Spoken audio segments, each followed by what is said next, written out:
ஹர ஹர சங்கர ஜெய ஜெயசங்கர. உங்களுக்கு கல்யாண தடைகள் இருக்கா? எத்தனையோ பரிகாரங்கள் பண்ணியும் கல்யாணம் அப்படிங்கிறது நடக்காம தள்ளி போயிட்டே இருக்கா? எத்தனையோ கோவில் குளம் போயாச்சு, எத்தனையோ பரிகாரங்கள் பண்ணியாச்சு, ஆனா கல்யாணம் மட்டும் நடக்கிறது இல்ல. எத்தனையோ காரணங்களுக்கு கல்யாணம் நடக்கிறது இல்ல. பணம் இருக்கு, தயாரா இருக்கும், சரியான விதத்துல பொண்ணு அமையறது இல்ல, சரியான விதத்துல பையன் கிடைக்கிறது இல்ல. ரெண்டும் கிடைச்சதுனாக்க கம்பேட்டபிலிட்டி இல்ல. அந்த கம்பேட்டபிலிட்டி அப்படின்னு சொல்றது ஒன்று ஃபினான்ஷியல் கம்பேட்டபிலிட்டி, பையனுக்கு ரொம்ப சம்பளம் கம்மியா இருக்கும், இல்லை பொண்ணுக்கு ரொம்ப சம்பளம் கம்மியா இருக்கும். அந்த மாதிரி பல விதமான எதிர்பார்ப்புகளுக்கு ஒரு ஒரு கம்பேட்டபிலிட்டி இல்லாம போயிட்டு இருக்கா உங்களுடைய வாழ்க்கை. வீட்டில் சதா சர்வத்திர காலமும் மன நிம்மதி இல்லை, மன அமைதி இல்லை, ஏண்டாப்பா வீட்டுக்கு போறோம் அப்படிங்கிற மாதிரி இருக்கா? இதை தவிர்த்து நீங்க எத்தனையோ வேலையில எவ்வளவோ எஃபோர்ட் போடுறீங்க, ஆனாலும் தீயவர்களுடைய எண்ண அலைகள், மற்றவங்க உங்க மேல உங்களுடைய வளர்ச்சியை பார்த்து உங்களுடைய வளர்ச்சியை நினைச்சு வயிறெறியறாங்களா? அப்படின்னா இந்த பதிவு உங்களுக்காக. எதற்காக ஒருத்தர் கல்யாணம் பண்ணணும்? இன்னைக்கு நிறைய விதமான கல்யாணங்கள் இருக்கு. இப்ப சித்திபுத்தி கல்யாணம், மீனாட்சி கல்யாணம், மீனாட்சி சுந்தரேஸ்வரர் கல்யாணம், ஓகே, ராதா கல்யாணம், வள்ளி கல்யாணம், ஸ்ரீனிவாச கல்யாணம், ருக்மிணி கல்யாணம், கிரிஜா கல்யாணம், இந்த மாதிரி பலவிதமான கல்யாணங்கள் நம்ம சொல்லிட்டே போலாம். இதெல்லாம் இருக்கு. இதை எதற்காக பண்றது? இதோடைய தாற்பயம் என்ன? இதனால என்ன நன்மைகள்? அப்படிங்கிறதுக்கான பதிவு தான் இது. பெரும்பாலும் நம்ம இப்ப பகவானை கல்யாணம் பண்றோம் அப்படின்னா நம்மளுடைய எண்ண அலைகள் எல்லாம் ஒரு ஒரு உயர்ந்த நிலைக்கு போகும். அந்த உயர்ந்த நிலைக்கு நம்ம எண்ண அலைகள் போகும்போது நம்மளுடைய மனம், வாக்கு எல்லாமே பகவானுடைய சிந்தனையிலேயே இருக்கும். அப்ப நம்மளுடைய எண்ண அலைகள் உயரும். நம்மளுடைய எமோஷன்ஸ், ஃபீலிங்ஸ் அதுவும் உயரம். எல்லாமே பகவானோட ஊர்நிலையாகும். நம்மள பகவானோட ஊர்நிலைப்படுத்திக்கிறதுக்கு நமக்கு இது வெறும் பெருவிதத்துல உறுதுணையாக இருக்கும். இது ஒரு முக்கியமான ஒரு இது. திருமண தடை நீங்கும், விவாக தடை நீங்கும், திருமண தடை நீங்கும். இது என்ன நீங்க இப்படி சொல்றீங்க அப்படின்னு கேட்கலாம். அதாவது இந்த கல்யாணத்தை பலவிதமான சம்பிரதாயங்கள் உண்டு. வைதிக சம்பிரதாயம் பிரகாரம் பண்றது, நாம சங்கீர்த்தனம் மூலியமா பண்றது, இந்த மாதிரி பலவிதமான சம்பிரதாயங்கள் உண்டு. இப்போ வைதிக சம்பிரதாயம் அப்படின்றது வேத பண்டிதர்கள் மந்திரம் சொல்லி பகவானுக்கு கல்யாணம் பண்ணி வைக்கிறது. அப்ப அந்த வேத மந்திரங்களானது உங்களுடைய வைப்ரேஷன்ஸை இன்க்ரீஸ் பண்ணும், எண்ண அலைகளை உயர்த்தும்.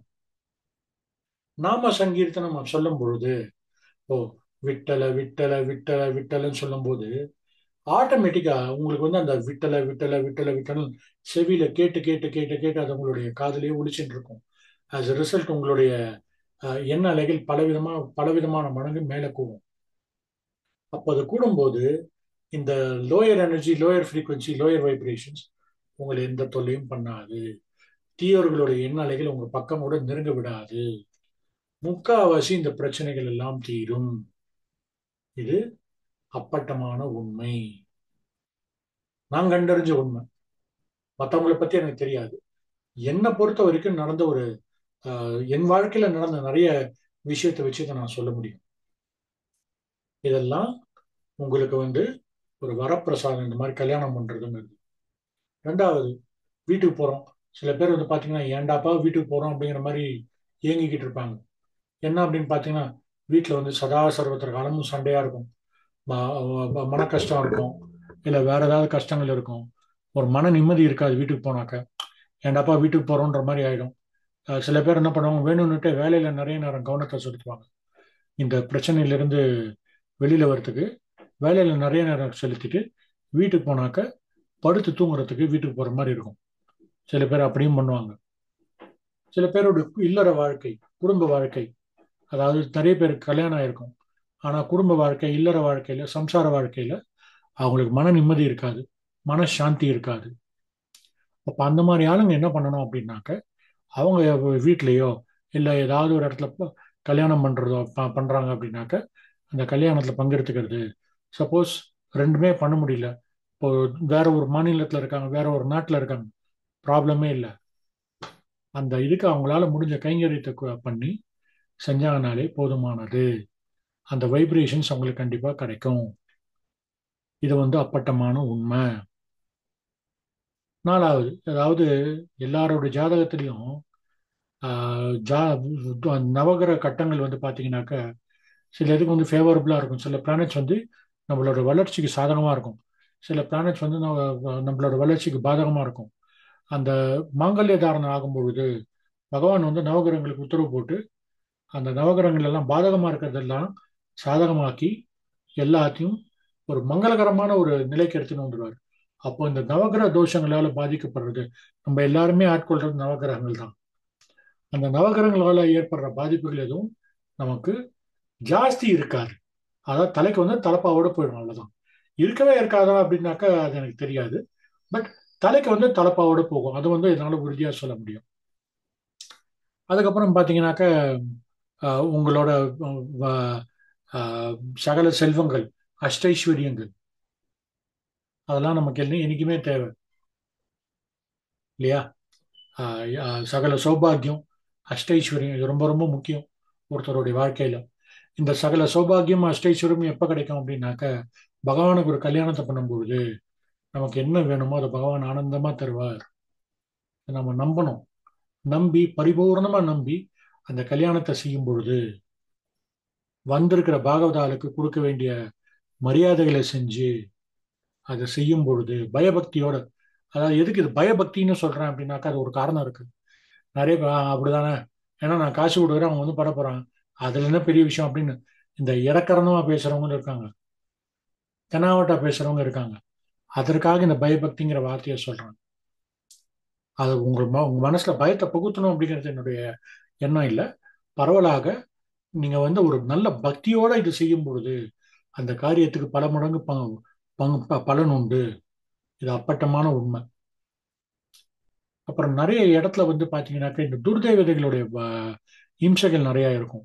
பல்வேறு காரணங்களுக்காக இந்த கல்யாணம் பண்ணும் பொழுது அந்த நாம பகவானுடைய நாமத்துடைய இதுல அந்த இடத்துல இருக்கிற துர்தேவர்கள் எல்லாம் ஓடி போயிடும், அந்த பக்கமே அண்டாது. ஓகே, அந்த பக்கமே அண்டாது. இந்த எசகுபுஸ்கான காரியம் பண்றாங்க. சில பேருக்கு வேற வழியில ஸ்மசானத்து பக்கத்துல வீடு வாங்கிடுறாங்க தெரியாம. இல்ல சில பேர் ஸ்மசானம் இருக்கிற இடத்துல வீடு அவங்கள அறியாம வாங்கியிருப்பாங்க. அந்த மாதிரி ஏதாவது இருந்ததுனாக்க இந்த மாதிரி பகவானோட நாமத்தை அங்க ஒழிச்சுட்டே இருக்கும் பொழுது இந்த துர்தெய்வதைகளை அந்த இடத்துல ஆண்டவே அண்டாது. இது இன்னொரு பெரிய இது.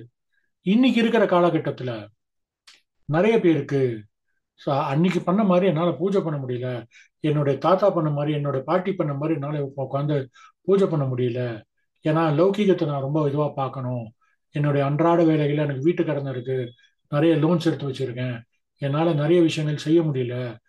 ஒன்றும் பிரச்சனை இல்லை. பகவானுக்கு ஒரு கல்யாணத்தை பண்ணுங்க, சிம்பிளான வழி. அந்த நாம சங்கீர்த்தனத்தை சொல்ற இடத்துல கேளுங்கோ. என்னால சொல்ல முடியலையா கேளுங்கோ. அது கேட்கிற இடத்துல உங்களுக்கு அந்த வைப்ரேஷன்ஸ் ஆட்டோமேட்டிக்கா இன்க்ரீஸ் ஆகும், மேல உயரும். இது ரொம்ப ரொம்ப முக்கியம். அப்ப என்னன்னாக்க எல்லாமே உங்களோட மனம், வாக்கு, ஆத்மா எல்லாமே ஒரே இதுல மைண்ட் பாடி அண்ட் சோல், இதுக்கு எக்ஸாக்ட் தமிழாக்கம் நீங்களே இது பண்ணிக்கோங்க. அதெல்லாம் ஒரு நிலையாகும். அப்போ உள்ளுக்குள்ள இந்த முரண்பாடான கருத்துக்கள் எல்லாம் விலகும். இப்போ நான் கஷ்டப்பட்டு வேலை செய்கிறேன். சில பேர் நோவும் நோன்பு கொண்டாடணும் அப்படின்னு நினைப்பாங்க. சில பேர் எஃபோர்ட் போடுவாங்க, அவங்களுக்கு தேவையான பலன் கிடைக்காது. ஐயோ எனக்கு கிடைக்கல, அவனுக்கு மட்டும் கிடைச்சிருக்கு அப்படின்னு சொல்லிட்டு சில பேர் வயிறு எறிவாங்க. இது பரவாயில்ல நடக்கிற ஒரு விஷயம். எப்போ வயிறு எறிவாங்கன்னா, எங்க எனக்கு கிடைக்காத அவனுக்கு கிடைக்க போறதே அப்படிங்கிற ஒரு வயிற்றுச்சல். இன்னொன்னு, அவன் வளர்றானே என்னால வளர முடியலையே அப்படிங்கிற அந்த மாதிரி இந்த மாதிரி வயிறு எறிடுவாங்க. தவறான விதத்துல ஒரு கண்ணு வைக்கிறேங்க. ஏன்னா வஜனமே உண்டு இல்லையா, கல்லடி பட்டாலும் கண்ணடி படக்கூடாதுன்னு. அந்த மாதிரி ஏதாவது இருந்தது அப்படின்னாக்க பகவானுடைய கல்யாணம் பண்ணும் பொழுது இந்த மாதிரியான வயிற்றறிச்சல், பொறாமை, மனக்லேஷம், மனக்கசப்பு இதெல்லாம் பரிபூர்ணமா விலகும். பரிபூர்ணமா இல்லைனாலும் முக்காவாசி விலகிடும். அவங்க வந்து உங்க பக்கம் வரமாட்டாங்க, அவங்க கவனம் வேற பக்கம் திசை திரும்பிடும். உங்களுடைய அல்டிமேட் அப்ஜெக்டிவ் இதுதான். உங்களுடைய வளர்ச்சி, பர்சனல் growth, ப்ரொஃபஷனல் growth, அது நல்லா இருக்கும். சொன்ன குடும்பத்தில் வந்து ஒரு எல்லாருமே மன ஒற்றுமையோட ஒரே நிலையில ஒரே சிந்தனையில இருப்பாங்க. பகவான் மேல ஒரு தன்னுடைய ஃபுல் ஃபோக்கஸ் அட்டென்ஷன் எல்லாமே பகவான் மேல இருக்கும். ஏன்னா இன்னைக்கு நிறைய குடும்பங்கள்ல ரொம்ப டிஸ்கனெக்டடா இருக்காங்க. புருஷன் ஒரு பக்கம் இருக்கான், பொண்டாட்டி ஒரு பக்கம் இருப்பா, பசங்க ஒரு பக்கம் இருப்பாங்க.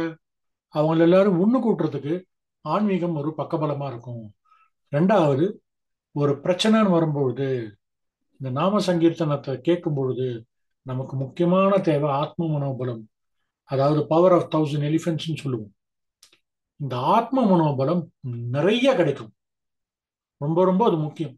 ஆத்ம மனோபலம் கிடைச்சிட்டா எப்படிப்பட்ட சூழ்நிலையா இருந்தாலும் நம்மளால அது சுலபமா எதிர்கொள்ள முடியும். இது அப்பட்டமான உண்மை. இந்த மாதிரி சொல்லிட்டே போலாம். சோ உங்க வாழ்க்கையில கல்யாண தடை இருக்கா?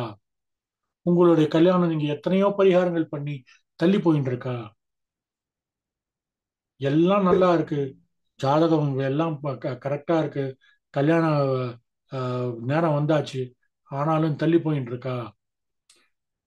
எல்லாம் பொருத்தமா இருக்கு, இந்த சம்பளம் அந்த கம்பேட்டபிலிட்டி இதுல சரி வரலையா?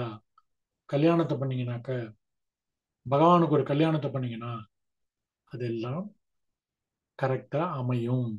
உங்களுக்கு உங்களுடைய மனசுக்கு பிடிச்ச மாதிரி, உங்களுடைய எண்ண அலைகளுக்கு உங்களுடைய எண்ண அலைகளுக்கு ஏற்ற மாதிரி, அதாவது ஜாதக பொருத்தம் ஒண்ணு, மனசு பொருந்தணும் அப்படின்னு பொருந்தணும் அப்படின்றது இன்னொரு பொருத்தம். அந்த கம்பேட்டபிலிட்டி உங்களுக்கு ஆட்டோமேட்டிக்கா கைகூடி வரும். ரெண்டாவது, பலவிதமான தோஷங்களிலிருந்து உங்களுக்கு நிவர்த்தி கிடைக்கும். மூணாவது, அதாவது துர்தேவதைகள் பயம் நீங்கும். தீயோருடைய எண்ணலைகள், பொறாமை, வைத்தறிச்சல், அந்த மாதிரியான விஷயங்கள் எல்லாம் போய் அகன்று உங்களுக்கு மனசு நிம்மதி, மனசாந்தி, உங்களுடைய மனசுக்காகட்டும், உங்களுடைய சுற்றுச்சூழலே ஆகட்டும், எல்லாத்துலயும் அந்த மனசு சாந்தமா இருக்கும். அப்புறமா இந்த கலிக்கு ஏத்த மாதிரி உங்களுடைய ஸ்பிரிச்சுவல் வைப்ரேஷன்ஸை நீங்க இன்க்ரீஸ் பண்ணிக்கலாம். ஸோ உங்களுக்கு ஏதாவது இந்த மாதிரி பிரச்சனை இருக்கு அப்படின்னா எங்களை தொடர்பு கொள்ளுங்க. இதற்கு உங்களுடைய இஷ்ட தேவதா, குலதேவதா எல்லாத்தையும் பார்த்து என்ன கல்யாணம் பண்ணலாம், அது எப்படி பண்ணணும் அப்படிங்கிறதுக்கும் நாங்கள் வழிகாட்டுறோம். ஸோ எங்களுடைய மெயில் ஐடி டிஸ்கிரிப்ஷனில் கொடுத்துருக்கேன். ஏதாவது வேணும்னா எங்களை தொடர்பு கொள்ளுங்க. கண்டிப்பாக என்ன வழிகாட்டணுமோ அதை நான் காட்டுறேன். இதனால உங்களுக்கும் உங்கள் வீட்டில் இருக்கிற எல்லாருக்கும் மனசாந்தி, மன அமைதி கிடைக்கணும்னு குருநாதரை அம்பாலையும் வேண்டிட்டு பரிபூர்ணமா நல்ல சந்தோஷமா அமோகமா இருங்கோ, சௌக்கியமா இருங்கோ, க்ஷேமமா இருங்கோ. பரிபூர்ண ஆசீர்வாதம். ஹர ஹர சங்கர, ஜெய ஜெய சங்கர.